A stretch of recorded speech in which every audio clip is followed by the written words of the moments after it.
The P7200 can do 4 different types of paper folds, each with their own unique applications.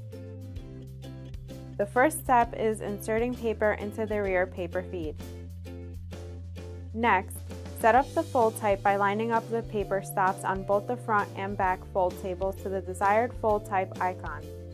After setting the fold type, turn on the machine by pressing the rocker switch. The unit will eject the folded paper out through the front and collect it into the stacking tray. Make sure to turn off the machine after all your paper is folded.